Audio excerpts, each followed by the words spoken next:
ओम शांति। आज हम सुनेंगे बाबा के साकार महावाक्य 9 जनवरी के।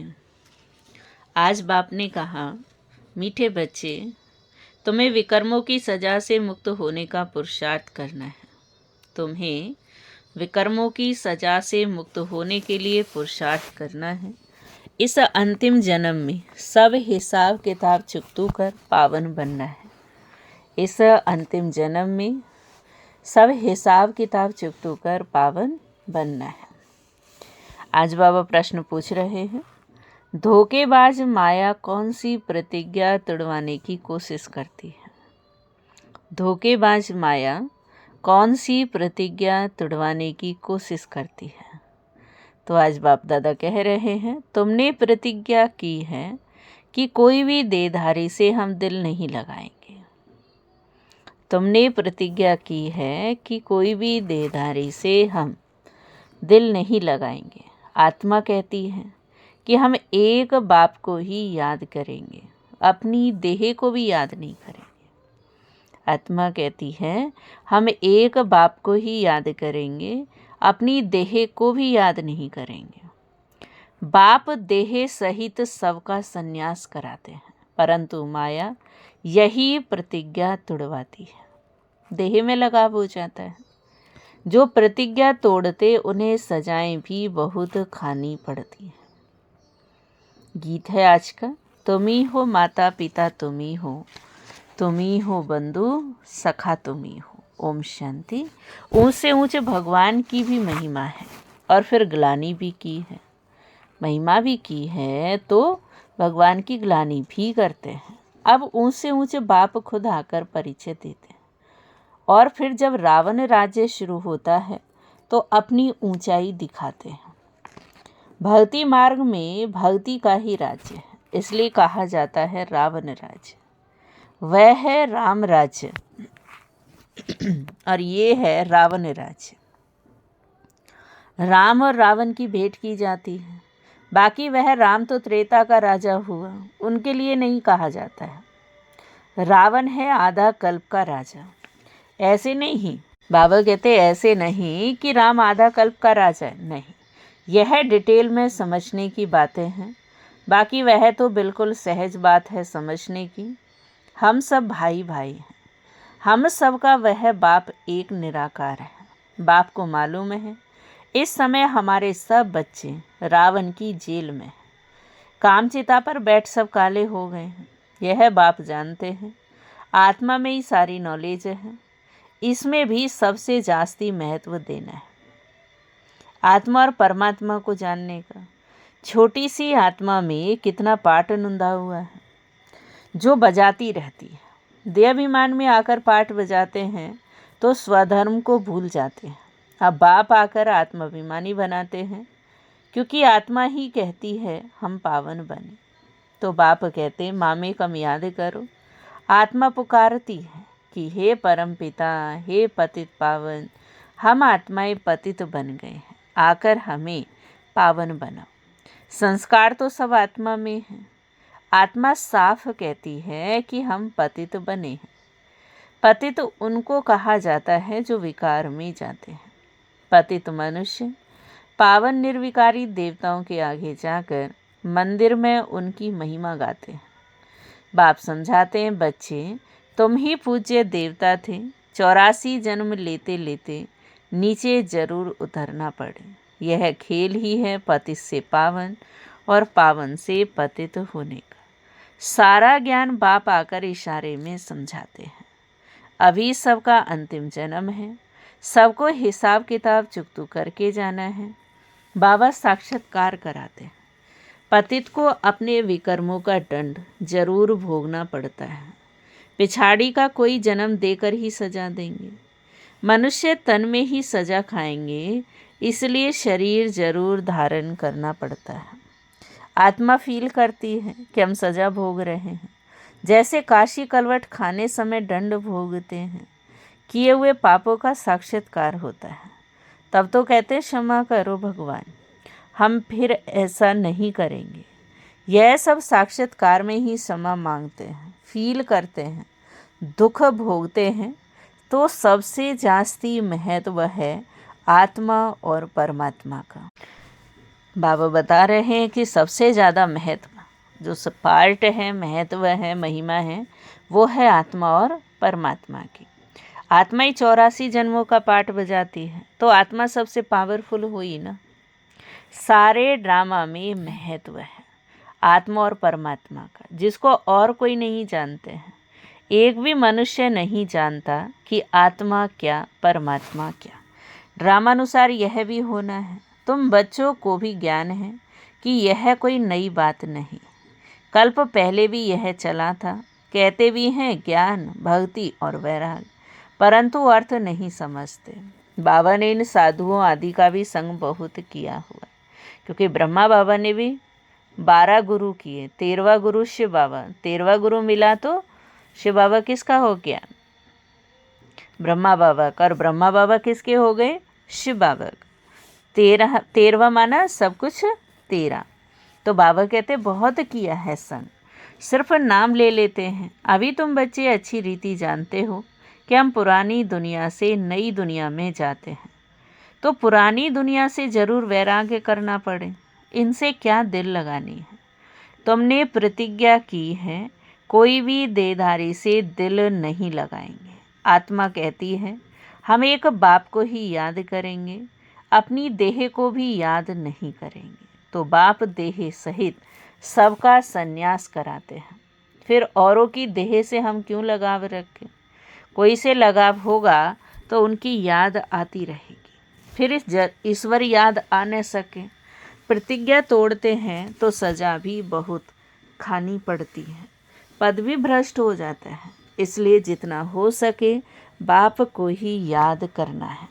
माया तो बड़ी धोखेबाज है, कोई भी हालत में माया से अपने को बचाना है। देह अभिमान की बहुत कड़ी बीमारी है। बाबा कहते अब देही अभिमानी बनो, बाप को याद करो तो देह अभिमान की बीमारी छूट जाए। क्योंकि बाबा कहते इस समय हर एक मनुष्य के अंदर देह अभिमान की बीमारी कूट कूट के भरी हुई है, और इस बीमारी से छूटने का एक ही तरीका है कि अपने को आत्मा समझें और शिव बाबा को याद करें। सारा दिन देह अभिमान में रहते हैं, बाप को याद बड़ा मुश्किल करते हैं। बाबा ने समझाया है हत कारडे दिल यारडे। जैसे आशिक मासूक धंधा आदि करते भी अपने मासूक को याद करते रहते हैं, ऐसे ही हमें भी हाथों से कार्य करते हुए, अपनी जिम्मेवारियों को निभाते हुए सिर्फ दिल से बाबा को याद करना है। अब तुम आत्माओं को परमात्मा से प्रीत रखनी है, तो उनको ही याद करना चाहिए। तुम्हारी एम ऑब्जेक्ट है ही हमको देवी देवता बनना है। क्या हमारी एम ऑब्जेक्ट? कि हमको देवी देवता बनना है, उसके लिए पुरुषार्थ करना है। माया धोखा तो जरूर देगी, अपने को उससे छुड़ाना है, नहीं तो फंस मरेंगे, फिर ग्लानि भी होगी, नुकसान भी बहुत होगा। तुम बच्चे जानते हो कि हम आत्मा बिंदी हैं, हमारा बाप भी बीज रूप नॉलेजफुल है। ये बड़ी वंडरफुल बात है। आत्मा क्या है, उसमें कैसे अविनाशी पाठ भरा हुआ है, इन गुह्य बातों को अच्छे अच्छे बच्चे भी पूरी तरह नहीं समझते। अपने को यथार्थ रीति आत्मा समझें और बाप को भी बिंदी मिसल समझ याद करें। बाबा को भी बिंदी मिसल समझकर याद करें, अपने को भी बिंदी और बाबा को भी बिंदी समझ के याद करें। वह है ज्ञान का सागर, बीज रूप। ऐसे समझ बड़ा मुश्किल याद करते हैं, मोटे ख्यालात से नहीं, इसमें महीन बुद्धि से काम लेना होता है। हम आत्मा हैं, हमारा बाप आया हुआ है, वह बीज रूप नॉलेजफुल है, हमको नॉलेज सुना रहे हैं। धारणा भी मुझे छोटी सी आत्मा में होती है। ऐसे बहुत हैं जो मोटी रीति सिर्फ कह देते आत्मा और परमात्मा, लेकिन यथार्थ रीति बुद्धि में आता नहीं है। ना से तो मोटी रीति याद करना भी ठीक है, परंतु वह यथार्थ याद जास्ती फलदायक है। वह इतना ऊंच पद पा नहीं सकेंगे, इसमें बड़ी मेहनत है। मैं आत्मा छोटी सी बिंदु हूँ, बाबा भी इतनी छोटी सी बिंदु है, उनमें सारा ज्ञान है। यह भी यहाँ बैठे तुम जानते हो तो कुछ बुद्धि में आता है, लेकिन चलते फिरते वह चिंतन रहे सो नहीं, क्योंकि भूल जाते हैं। सारा दिन वही चिंतन रहे, ये है सच्ची सच्ची याद। कोई सच बताते नहीं है कि हम कैसे याद करते हैं। चार्ट भल भेजते हैं, परंतु यह नहीं लिखते कि ऐसे अपने को बिंदी समझ, बाप को भी बिंदी समझ याद करता हूँ। सच्चाई से पूरा लिखते नहीं। भले बहुत अच्छी अच्छी मुरली चलाते हैं, परंतु योग बहुत कम है, देहाभिमान बहुत है। इस गुप्त बाप को पूरा समझते नहीं, सिमरन नहीं करते। याद से ही पावन बनना है।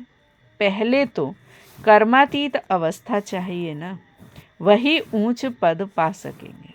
बाकी मुरली बजाने वाले तो ढेर हैं, लेकिन बाबा जानते हैं योग में रह नहीं सकते। विश्व का मालिक बनना कोई मासी का घर थोड़े ही है। वह अल्पकाल के मर्तबे के लिए भी देखो, बाबा कहते कितना पढ़ते हैं। बाबा कहते दुनिया के लिए, दुनिया में देखो एक पद पाने के लिए, पोजीशन पाने के लिए भी कितनी मेहनत करते हैं, कितना पढ़ते हैं। सोर्स ऑफ इनकम अब हुई है। आगे थोड़ी बैरिस्टर आदि इतना कमाते थे, अभी कितनी कमाई हो रही है। तो तुम बच्चों को अपने कल्याण के लिए एक तो अपने को आत्मा समझ यथार्थ रीति बाप को याद करना है। अपने कल्याणार्थ बाबा बता रहे हैं, पहली बात क्या करनी है कि आत्मा समझ के बाबा जो है, जैसा है, कैसा है, बिंदी है, तो उस बिंदी को ही याद करना है, बिंदु रूप में ही याद करना है। और दूसरा बाबा कहते त्रिमूर्ति शिव का परिचय औरों को भी देना है। यानी बाबा का परिचय सबको देना है, ये सेवा करनी। एक तो खुद बाबा को याद करना और दूसरा सेवा करनी। तो इससे क्या होगा, अपना कल्याण। सिर्फ शिव कहने से समझेंगे नहीं, त्रिमूर्ति तो जरूर चाहिए। मुख्य है ही दो चित्र, एक त्रिमूर्ति का, दूसरा झाड़। तो ये दोनों चित्र बाबा कहते इन दोनों चित्रों पर मनुष्यों को समझाओ। सीढ़ी से भी झाड़ में जास्ती नॉलेज है। ये चित्र तो सबके पास होने चाहिए। एक तरफ त्रिमूर्ति गोला, दूसरी तरफ झाड़। यह पांडव सेना का फ्लैग होना चाहिए, ये पांडव सेना का झंडा है। ड्रामा और झाड़ की नॉलेज भी बाप देते हैं। लक्ष्मी नारायण विष्णु आदि कौन है, यह कोई समझते नहीं। महालक्ष्मी की पूजा करते हैं, समझते लक्ष्मी आएगी। अब लक्ष्मी को धन कहाँ से आएगा? लक्ष्मी आएगी तो लक्ष्मी धन कहाँ से लाएगी? 4 भुजा वाले, 8 भुजा वाले कितने चित्र बना दिए, समझते कुछ भी नहीं। 8-10 भुजा वाला कोई मनुष्य होता नहीं, जिसको जो आया सो बनाया, बस चल पड़ा। कोई ने मत दी कि हनुमान की पूजा करो, बस चल पड़ा। दिखाते हैं ना कि संजीवनी बूटी लेकर आया, उसका भी अर्थ तुम बच्चे समझते हो। संजीवनी बूटी है मन मनाभव। तो विचार किया जाता है जब तक ब्राह्मण न बने, बाप का परिचय न मिले, तब तक वर्थ नॉट ए पेनी है, कौड़ी जैसे ही है। क्योंकि भले देखने में आता है कि मनुष्य जीवन सर्वश्रेष्ठ जीवन है, लेकिन सर्वश्रेष्ठ जीवन इसीलिए है कि भगवान ने जो इतनी चीज़ें दी हैं, अपनी पहचान, हमारी पहचान, हमारे कर्म, अगर हम इनको ही नहीं समझ पाए तो मनुष्य होकर के भी हम कौड़ी जैसा जीवन जी रहे हैं। मर्तबे का मनुष्य को कितना भी मान रहता है, उनको तो समझाने में बड़ी मुश्किल आता है। राजा स्थापन करने में कितनी मेहनत लगती है, वह है बाहुबल और ये है फिर योग बल। ये बातें शास्त्रों में नहीं है। वास्तव में तुम कोई शास्त्र आदि रेफर नहीं करते हो। अगर तुमको कहते हैं कि तुम शास्त्रों को मानते हो तो बोलो हाँ, यह तो सब भक्ति मार्ग के हैं। अभी हम ज्ञान मार्ग पर चल रहे हैं। ज्ञान देने वाला ज्ञान सागर एक ही बाप है। इनको रूहानी ज्ञान कहा जाता है। रूह बैठ रूहों को ज्ञान देते हैं, वह मनुष्य मनुष्यों को देते हैं। मनुष्य कभी स्पिरिचुअल नॉलेज दे न सके। ज्ञान का सागर, पतित पावन, लिबरेटर, सदगति दाता एक ही बाप है। ज्ञान का सागर, पतित पावन, लिबरेटर, सदगति दाता एक ही बाप है। बाप समझाते रहते हैं यह करो। अब देखिए शिव जयंती पर कितना धमचक्र मचाते हैं, क्योंकि बाबा ने तो समझा दिया ऐसे सेवा करनी है। ट्रांसलाइट के चित्र भी छोटे हों, बाबा कहते हैं ट्रांसलाइट के चित्र छोटे भी हों जो सबको मिल जाएं, तो तुम्हारी है बिल्कुल नई बात, कोई समझ न सके। खूब अखबारों में डालना चाहिए, आवाज़ करना चाहिए, सेंटर्स खोलने वाले भी ऐसे चाहिए। अभी तुम बच्चों को ही इतना नशा नहीं चढ़ा हुआ है।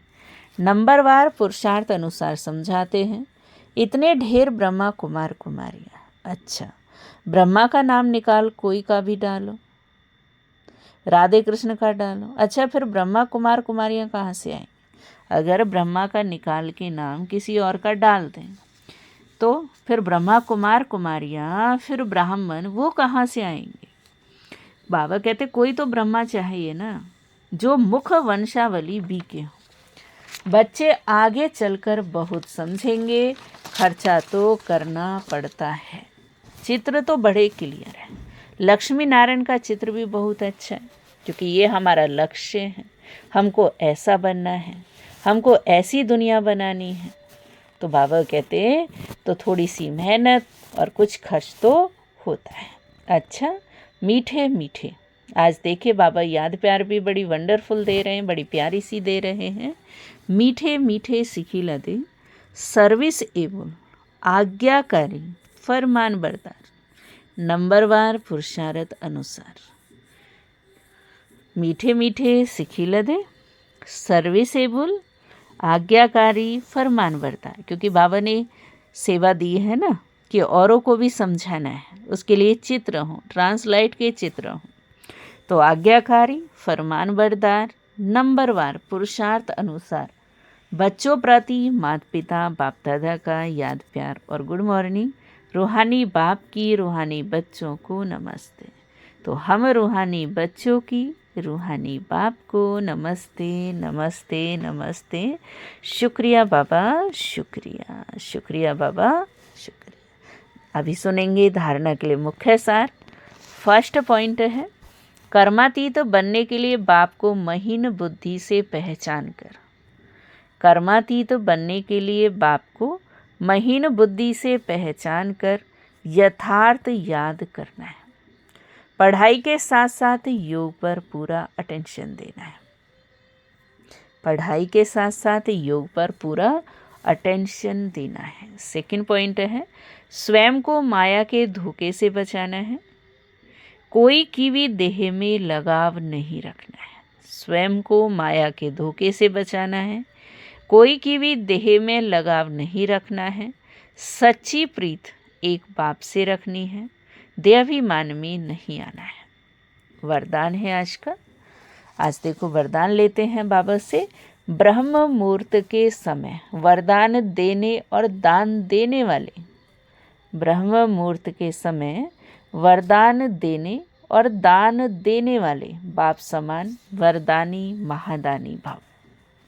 ब्रह्म मुहूर्त के समय विशेष, ब्रह्म मुहूर्त माना अमृत वेला, तो अमृत वेले के समय विशेष ब्रह्मलोक निवासी बाप ज्ञान सूर्य की लाइट और माइट की किरणें बच्चों को वरदान के रूप में देते हैं।